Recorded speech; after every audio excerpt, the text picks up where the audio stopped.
बिस्मिल्लाहिर्रहमानिर्रहीम। ये ईमेल सऊद शेख साहब, इन्होंने खुलदाबाद महाराष्ट्र से ये सवाल पूछा है कि क्या इशराक़ की नमाज़ 15 मिनट के वक्फ़े से पढ़ सकते हैं या पूरे 20 मिनट होना शर्त है। सऊद शेख साहब, हदीस में जो हुक्म है वो है एक नेज़े का। उस ज़माने में जो नेज़ा होता होगा, अब नेज़े का पता नहीं, साइज़ छोटा भी रहता बड़ा भी रहता, उसके बराबर सूरज निकलने का हुक्म है उसमें।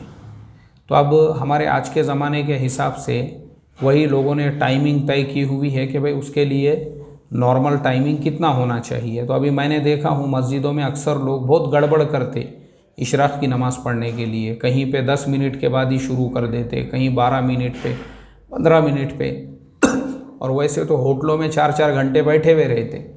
तो मैं भी ये बेहतर समझता हूँ, गड़बड़ करने की बजाय बेहतर ये है कि 20 मिनट 25 मिनट रुका जाए और इत्मीनान से इशराक़ की नमाज़ पढ़ी जाए।